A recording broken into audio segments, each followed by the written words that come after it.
우리 한번 표를 외치겠습니다. 다시 예수의 은혜로 충만하라. 옆에 있는 분은 성도님 축복하시겠습니다. 다시 예수의 은혜로 충만하십시오. 감사합니다. 사랑하는 성도 여러분, 영광스러운 부활의 아침입니다. 사망 권세 깨뜨리시고 우리에게 이 생명의 승리를 주신 이 부활의 주님, 그 부활의 주님께 모든 영광을 올려드립니다.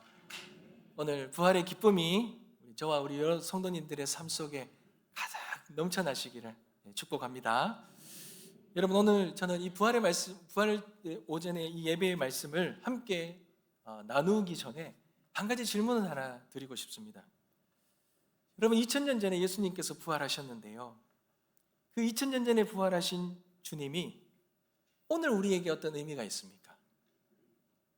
부활하신 주님이 오늘 우리의 인생과 신앙의 삶에 어떤 의미가 있냐라는, 그걸 알아야지 오늘 이 부활의 아침에 이 부활의 기쁨이 우리에게 충만하지 않겠습니까?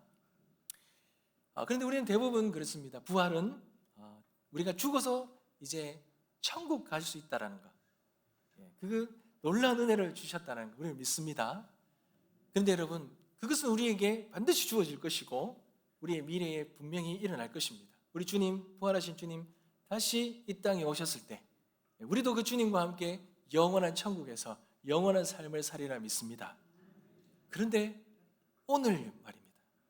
오늘 우리가 살아가는 오늘 이 시점에서 이 부활의 신앙, 이 부활의 믿음, 이 부활의 은혜가 우리에게 어떤 의미가 있냐라는 거예요. 우리의 삶에 어떤 은혜를 주느냐는 것입니다.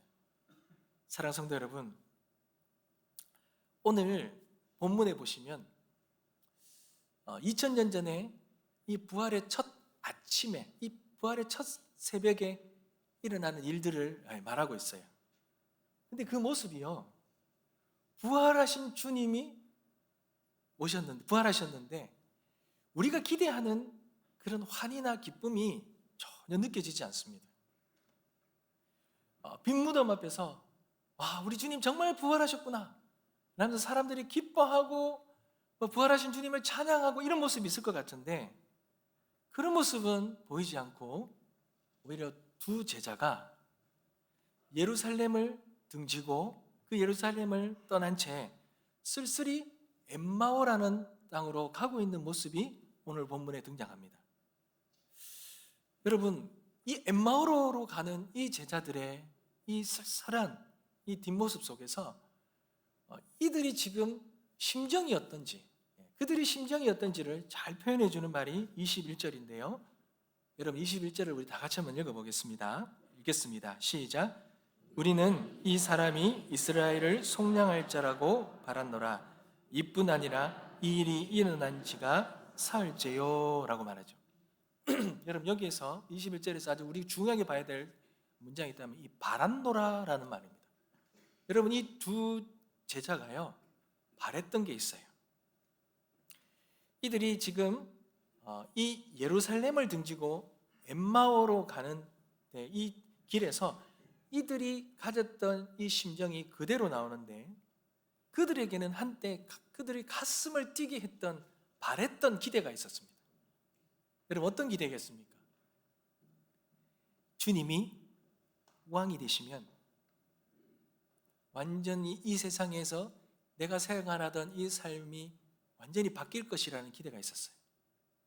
이 지긋지긋한 이 피식민지죠, 이 로마로부터 지배받고 있는 이 피식민지로부터의 해방이 있고, 또 지긋지긋한 가난도 끝나고 내 인생도 새롭게 활짝 무언가 피게 될 것이라는 그런 기대와 바람이 있었다는 거예요.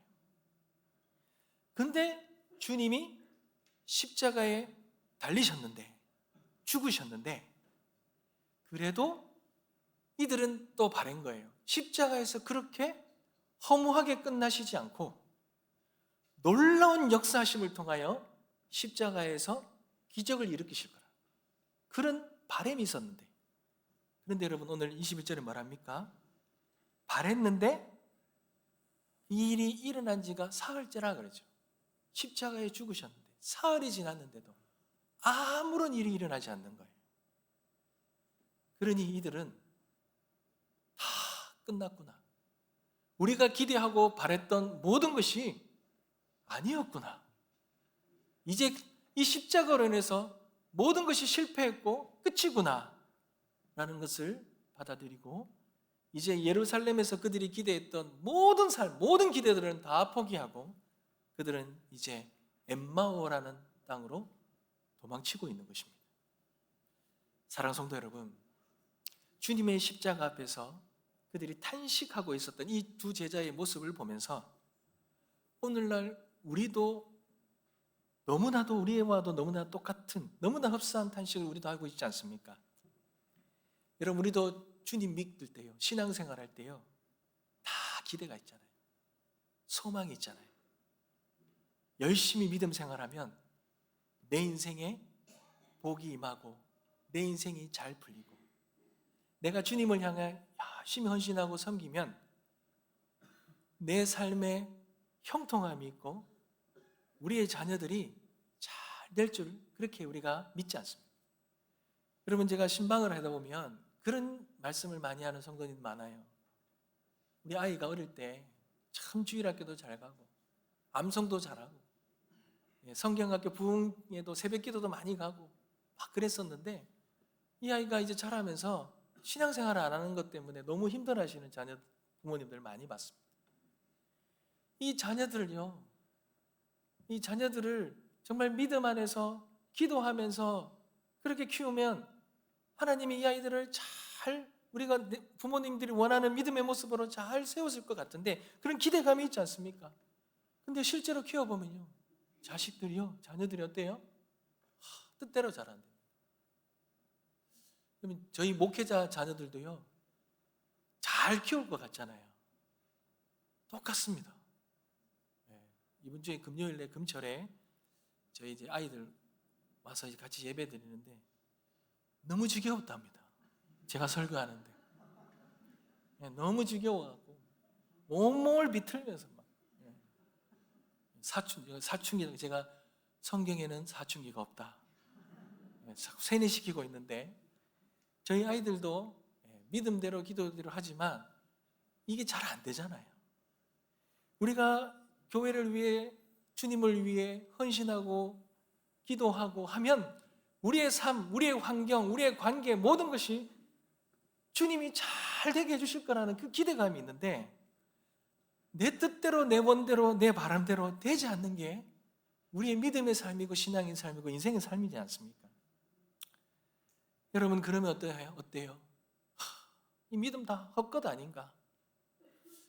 정말 이거 지금 이 상태로 보면 뭔가 희망도 안 보이는데, 내가 주님 믿고 붙든다 하지만 그래도 내 삶에 이런 기대감을 가졌던 것이 다 끝난 것처럼 느껴질 때가 있지 않습니까?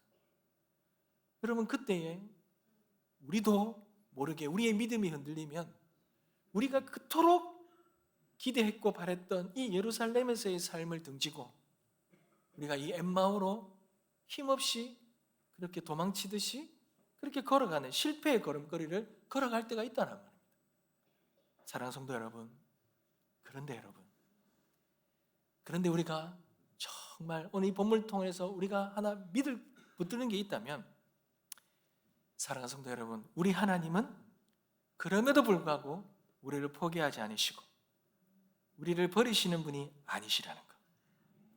여러분, 부활하신 주님이 우리가 그런 실패의 자리, 끝났다고 생각하는 그 자리에 찾아오시는 분이 우리 부활하신 주님이라는 걸 여러분 믿으시기 바랍니다. 여러분 15절을 한번 볼까요? 여러분 15절을 한번 다 같이 한번 읽겠습니다. 시작. 그들이 서로 이야기하며 문의할 때에 예수께서 가까이 이르러 그들과 동행하신다 그러죠. 여러분, 여기서 가까이 이르러라는 말은 원뜻은 주님이 바싹 붙어 있다는 겁니다. 가까이 접근했다는 겁니다. 여러분, 이들이 이렇게 낙심하고 이렇게 믿음을 어떻게 저버리는 것처럼 예루살렘에서의 그 모든 삶과 그 신앙의 삶과 그 모든 걸 저버리고 이제 어떻게 보면 신앙을 버리고 엠마오로 가고 있는데, 이들이 주님 앞에 무언가 온전한 믿음을 끝까지 지킨 것도 아니고 그들이 주님을 마지막에 버렸던 그 삶에 대해서 회개한 것도 아닌데 부활하신 주님이 그들을 찾아오신 거예요. 가까이 오신 거예요. 그들과 함께 그렇게 주님이 거하셨던 것입니다. 사랑하는 성도 여러분, 이것이 바로 부활의 은혜라는 거예요. 부활의 은혜는 내가 무언가 잘 갖춰지고 내가 믿음 생활 잘하고 어떤 삶에도 내 믿음이 흔들리지 않고 내 믿음이 견고하고 내 믿음을 통하여 많은 열매를 맺었고 많은 것들을 하나님 앞에 내어놓을 수 있는 그런 때, 그럴 때에 부활의 은혜가 임하는 것이 아니라 정반대라는 거예요. 오히려 절망에 빠져서 우리가 정말 모든 믿음마저도 버렸고 우리의 믿음마저도 다 실패했던 그 실패의 자리에 하늘 보좌를 버리시고 이 죽음의 사망의 권세를 이기신 그 부활의 주님이 우리를 찾아오신다는 것입니다. 사랑하는 성도 여러분, 왜 주님이 이렇게 절망의 순간에 오셨겠습니까? 여러분, 절망이라는 단어는 스스로 구원할 능력이 제로라는 상태예요. 영적으로 완전히 파산 상태라는 겁니다. 여러분, 엘리야가 큰 갈멜산에서 큰 승리를 얻고 난 다음에 아합과 이세벨이 이 엘리야를 죽이려고 할 때 그가 이세벨을 피해 도망가서 완전히 영적으로 피폐된 고갈된 상태로 그렇게 처할 때가 있지 않습니까? 여러분, 그때가 바로 절망의 순간이라는 겁니다. 내 힘으로는 도저히 일어날 수도 없고 빠져나올 수도 없는 그런 상태라는 겁니다. 여러분, 우리도 그럴 때가 있지 않습니까? 신앙생활 한다고 했지만 내 이 삶이 너무나도 어렵다 보니 숨이 턱턱 막힐 것 같이 기도할 힘조차도 없을 그런 바닥일 때, 그리고 내가 가지고 있었던 구원의 확신조차도 흔들릴 때, 우리가 주님을 붙들고 있던 이 손에 힘이 빠질 때, 더 이상 그 주님 붙들고 있을 믿음을 우리가 소유하고 간직하고 나갈 수 없을 만큼 그럴 때에, 여러분, 그럴 때에 우리 부활하신 주님이 찾아오신다. 사랑하는 성도 여러분, 내 힘으로 무언가를 해보려고 하다 도저히 할 수 없을 그때에 일방적으로 찾아오셔서 우리 외에 함께 하십니다. 생명의 놀라운 그 은혜를 베풀어 주시는 분이 우리 부활의 주님이시라는 거예요. 사랑하는 성도 여러분, 그 은혜가 우리의 삶에 있습니다. 그 부활의 주님이 오늘도 그런 실패의 자리에 있는 우리에게 찾아오셨음을 믿습니다. 사랑하는 성도 여러분, 그러니 그 부활의 주님을 믿는 믿음이 있게 되시길 주님의 이름으로 축복합니다. 그런데 여러분, 참 이상한 거는요, 그런 주님이 왔는데도 여러분 16절을 한번 볼까요? 다 같이 읽겠습니다. 시작. 그들의 눈이 가리워져서 그인 줄 알아보지 못하더라. 아멘. 부활의 주님이요, 그 제자들에게 어깨에 부딪힐 만큼 그 바로 옆에 계셨는데 여러분, 그들이 못 알아봐요. 여러분, 여기에 가리워져라는 말은 무엇인가 강하게 붙잡혀 있다라는 거예요. 무언가 붙잡혀 있으니까 그와 가깝게, 그와 함께 바로 옆에 살아계신 하나님이 오셨음에도 불구하고 그걸 못 보는 거예요. 인식을 못하는 거예요. 여러분, 그렇다면 이 두 엠마오 제자에게는 무엇이 사로잡혀 있습니까? 무엇에 사로잡혀 있었겠습니까? 여러분, 이들이 사로잡힌 거는요, 바로 자신의 실패들입니다. 자신의 상처이고 자신의 절망에 꽉 붙들려 있는 거예요. 여러분, 정신적으로 극심한 고통과 상처를 겪으면요, 거기에 매몰돼 버립니다. 자아에 매몰돼 버려요. 시야가 극도로 좁아지고 나 자신밖에 보이지 않습니다. 거기에 모든 신경들이 집중되어서 다른 것을 보지 못하는 거예요. 여러분, 손가락에 작은 가시가 박혀 있어도요, 이것 때문에요, 다른 것에 집중하지 못하잖아요. 작은 가시 하나가 우리의 잠을 설치게 만들고 다른 일을 아무것도 못하게 만드는 것처럼 우리의 실패와 상처가 너무 크게 느껴지면 우리는 나 자신에 함몰되어서 다른 것이 보이지 않습니다. 느껴지지 않습니다. 사랑하는 성도 여러분, 내가 얼마나 아픈지, 내가 얼마나 억울한지, 내 인생이 얼마나 비참한지, 그것에 우리의 시선과 우리의 마음이 다 잡혀버리면 그것에 집중되어 다른 것이 보이지 않고 바로 내 옆에 나와 함께 하시고 나를 붙드시는 주님 볼 수가 없는 거예요. 내 상처와 절망이 하나님보다 더 크게 보이고 하나님 약속보다 더 크게 보이니 결국 내 상처가 나의 우상이 되어버려 주님을 볼 수 없게 된다는 것입니다.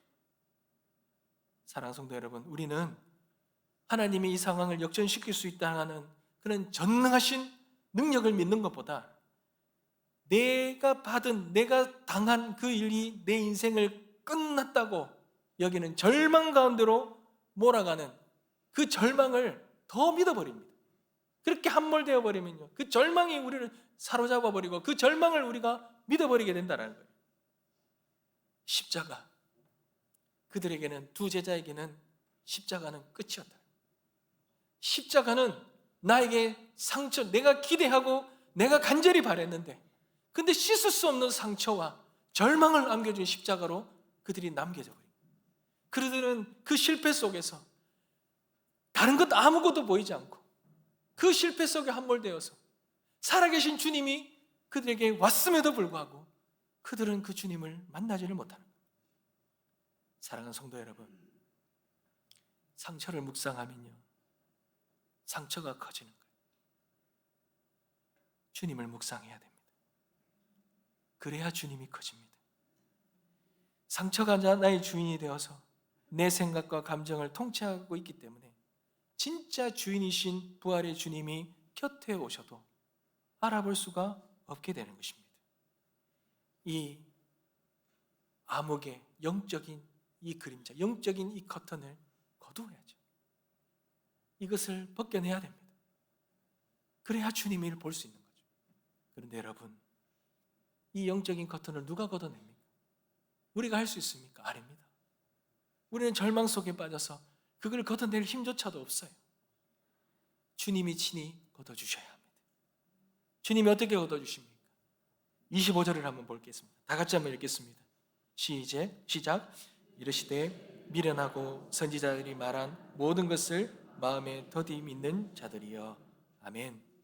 주님이 이 두 제자에게 너희는 미련하다 그러죠. 그럼 이 말은 욕이 아니에요.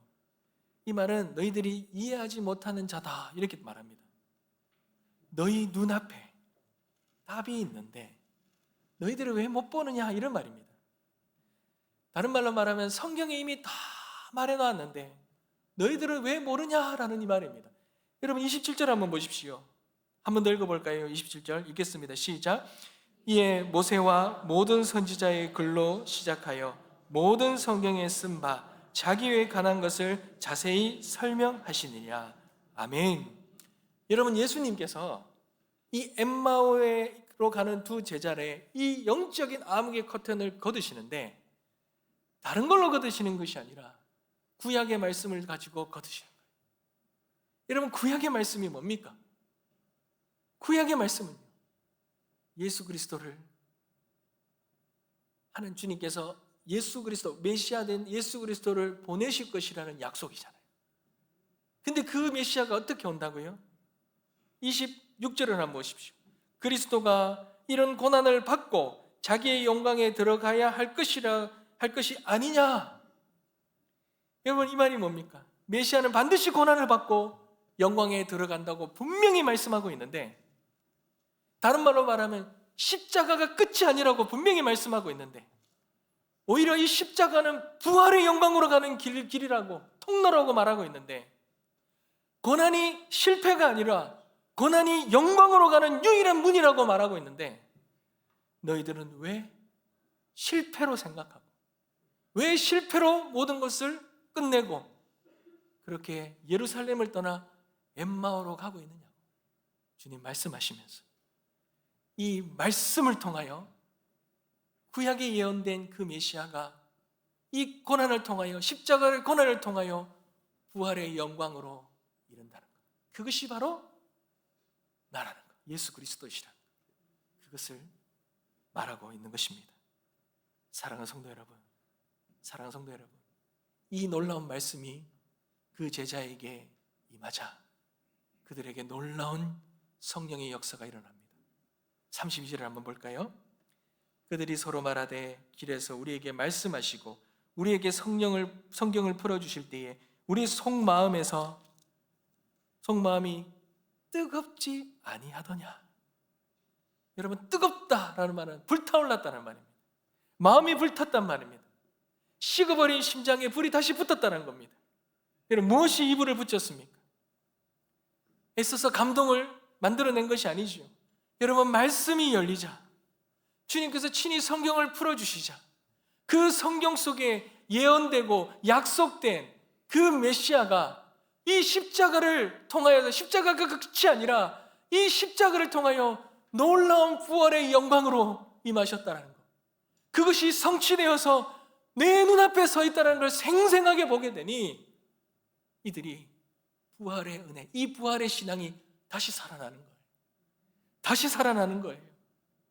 사랑하는 성도 여러분, 우리가 우리 안에 이 부활의 신앙으로 다시 살아갈 수 있는 은혜는 다른 것으로 주어지는 것이 아니라 주님의 약속된 이 말씀을 통하여 우리에게 허락될 줄 믿습니다. 이 말씀의 빛이 비추어져야 우리의 이 영적인 암흑으로 캄캄하게 어두워서 하나도 이해할 수 없고 가리워져 있던 우리의 영적인 눈들이 말씀의 빛을 통하여 활짝 열리고, 말씀의 빛이 열리면 내 안에 이 십자가가 새롭게 해석이 되어지고, 내 안의 고난이 새롭게 해석이 되어지고, 말씀이 열리면 내 육신의 질병이 부활의 주님을 만나는 통로로 변화가 되고, 내 안에 이 말씀이 열리면 내 인생이 겪고 살아가는 이 모든 과정이 놀랍게 하나님의 구원의 구속의 과정 가운데, 구속의 역사 가운데 이루어지고 있음을 깨닫게 되는 놀라운 은혜가 우리에게 임한다는 것입니다. 사랑하는 성도 여러분, 인생의 실패 속에서 하나님을 원망하거나 인생을 비관하거나 죽고 싶은 마음으로 이 영적인 엠마오 길을 걷고 있는 그러한 우리 모든 성도님들도 많으실 것입니다. 그런데 그런 인생의 실패 속에서 우리가 새롭게 변화되고 새롭게 기쁨이 우리에게 찾아오고 우리에게 주님의 희망과 소망을 발견할 때가 언제입니까? 여러분, 말씀이 열릴 때, 말씀이 우리의 삶을 해석해 줄 때, 그럴 때 우리의 마음이 다시 뜨거워지고, 그리고 우리가 그렇게 뛰쳐나갔던 예루살렘을 향해 우리가 다시 돌아갈 수 있는 은혜와 힘이 생기는 건 아니겠습니까? 사랑하는 성도 여러분, 행여나 저와 여러분의 마음은 어떠합니까? 혹시 식어져 있지는 않습니까? 사랑하는 성도 여러분, 하나님이 정말 살아계신가? 살아계셔서 지금 우리의 인생과 삶 속에 역사하고 계신가? 의심이 드십니까? 그런데 여러분, 하나님은 떠나지 않습니다. 단지 우리의 눈이 가리워져 있을 뿐입니다. 내 문제, 내 슬픔, 내 절망에 눈이 잡혀서 말씀이 안 들리는 거예요. 하나님이 우리의 삶 속에 곁에 와 계시는데도 그것을 느끼지 못하고 그것을 깨닫지 못하고 있는 거예요. 사랑하는 성도 여러분, 오늘 이 시간에, 이 부활의 아침에 우리가 주님 앞에 간절히 구하며 기도해야 될 것이 있다면, 아버지 하나님, 말씀의 은혜를 통하여 우리에게 드려져 있는 이 십자가의 놀라운 하나님의 뜻이 새롭게 해석되어지게 하여 주시옵소서.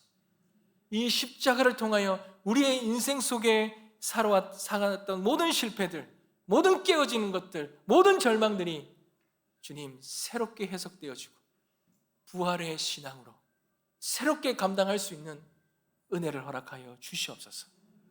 그러한 믿음의 대전환이 일어나는 놀라운 은혜가 저와 성도님의 삶 가운데 가득하시길 주님의 이름으로 축복합니다. 사랑하는 성도 여러분, 저희 할머님, 우리 아내의 외할머님이 아직 살아 계십니다. 원래 나이가 94세 정도 되셔요. 한 재작년까지는 혼자 계셨는데 지금은 이제 요양병원에 가 계셔요. 근데 제가 지난주에 할머님이 자꾸 밤에 주무시면 뭐가 자꾸 나타난대요. 그래서 잠을 못 주무신다 그러셔서 아내랑 저랑 이제 어머님, 장모님이랑 같이 할머님을 뵈러 갔습니다. 그래서 할머님께 이야기를 하는데 할머님 교회를 안 다니셔요. 할머니 교회를 안 다니시는데 자꾸만 누워있으면 뭔가 그림자가 보이고 뭔가 자꾸 나타나서 너무 두렵다는 거예요. 근데 가만히 그 말을 듣고 보니 죽음이 두려우신 거예요. 죽음이 두려우신 거예요. 인생의 마지막 때를 맞으시면서 그 인생 속에서 돌아봤을 때 이 죽음이라는 거는 인간에게 너무나 극도의 고통과 두려움으로 우리를 힘들게 하잖아요. 여러분, 저는 그 할머니 보면 너무 마음이 아팠어요. 그래서 그 할머니께 같이 기도하면서 예수님이 살아계셔서 할머니 마음속에 들어오기를 원하신다고, 예수님, 살아계신 주님 마음속에 간직하시라고, 그러면 그 살아계신 주님 때문에 그 모든 죽음의 두려움은 사라지고 모든 악한 것들은 떠나가고 이 부활의 은혜로, 부활의 신앙으로 담대하게 살아갈 수 있다고 할머니께 그렇게 전해드렸어요. 사랑하는 성도 여러분, 우리가 그렇지 않습니까? 우리가 왜 이 땅에 살면서 왜 두렵습니까? 왜 무섭습니까? 왜 실패 때문에 절망하고 왜 어려움 때문에 힘들어합니까? 여러분, 우리에게는 부활하신 주님이 있습니다. 이 부활하신 주님 믿는 믿음과 신앙이 있다면 우리에게는 실패가 아닙니다. 이 땅에서의 그 십자가가 그냥 상함과 찢김이 아니라는 거예요. 그 제자들이 그 십자가를 보고 잘못 해석했던 것처럼 그 십자가는 예수 그리스도가 그의 이 상함, 그의 질고, 그의 죄로 인한 찢기심과 그 상함으로 잘못 판단하고 잘못 착각했던 것처럼, 여러분, 십자가는 그런 것이 아니지요. 십자가는 부활의 영광을 위하여 주님이 반드시 거쳐가야 될 그러한 길이었고, 그 길을 통하여서 우리에게 부활의 영광을 허락하신 것입니다. 사랑하는 성도 여러분, 그러니 우리는 그것을 깨닫는 은혜가 있어야 될 줄 믿습니다. 이 부활의 신앙이 우리에게 다시 회복되어야 될 줄 믿습니다. 이 부활의 신앙이 회복된다면 오늘날 이 위기의 시대에, 이 혼란의 시대에 모든 것이 불확실하고 모든 것이 우리의 뜻과 원하는 대로 되지 않는다 할지라도 이 부활의 이 영광, 부활의 믿음과 부활하신 주님만 우리가 붙들고 있다면 우리는 담대하게 승리할 수 있으리라 믿습니다. 담대하게 도망쳤던 그 예루살렘으로 다시 돌아갈 수 있으리라 믿습니다. 여러분, 이 두 제자가 떠나온 이 예루살렘은 그들을 핍박하고 예수를 죽인 자들이 그들이 하던 곳이잖아요. 그들이 한때 주님을 따랐고 주님을 붙들었고 함께 했던 그 실패의 자리잖아요. 근데 부활하신 주님이 함께하기에 담대하게 죽음도 두려워하지 아니하고 다시 예루살렘으로 돌아가게 되는 것입니다. 33절에 한번 보십시오. 곧 그때로 일어나 예루살렘에 돌아가 보니 11 제자 및 그들과 함께한 자들이 모여 있어 라고 말하죠. 여러분, 부활의 신앙을 경험한 자는 죽음도 두려워하지 않을 줄 믿습니다. 이 부활의 신앙이 오늘날 우리의 삶에 놀라운 은혜로 다가와서 우리의 어떠한 실패도 어떠한 두려움도 이 부활의 신뢰로 넉넉히 이겨내는 승리의 믿음의 삶 다 살아가게 되시길 주님의 이름으로 축복합니다. 말씀을 맺겠습니다. 사랑하는 성도 여러분, 우리 한 주 동안 우리 십자가 아래에서 우리 자신을 돌아봤어요. 많은 사람들의 모습 속에서 우리의 모습도 보았습니다. 그리고 우리도 십자가를 잘못 해석했고, 그리고 오늘 이 부활의 아침을 맞이했습니다. 사랑하는 성도 여러분, 이 부활은 그런 우리에게 너무나도 하나님께서 귀하게 주시는 선물이에요. 십자가 앞에 서면 우리는 다 죄인이었고, 다 들보를 가진 자였고, 다 주님을 배신했고, 마음은 원하지만 육신이 약하여 넘어졌던 자들이고, 그리고 끝까지 우리 자신을 십자가 앞에서 깨어보지 못한, 깨어지지 못한 그런 완악한 자들이고, 십자가를 다 잘못 해석했던 그런 자들인데, 근데 그런 자들에게 이 부활하신 주님이 찾아오셨다는 거예요. 그리고 이 가려워진 우리의 모든 영적인 이 암흑을 말씀의 빛으로 거두어 주시고, 우리를 생명의 그 부활의 그 신앙으로 우리에게 허락하셨다는 거예요. 여러분, 이 믿음을 붙들고 담대하게 살아가게 되실 주님을 축복합니다. 우리 주님 부활하셨음을 승리로 외치고, 어떤 어려움도, 어떤 실패도, 어떤 두려움도 이 부활의 신앙으로 넉넉히 이겨내는 우리 모든 성도님들 되시길 주님의 이름으로 축복합니다. 우리 주님 부활하셨습니다. 아멘. 우리 다시 한번 외칠까요? 우리 주님 부활하셨습니다. 아멘. 아멘. 우리 박수 치시면서 신당의 주님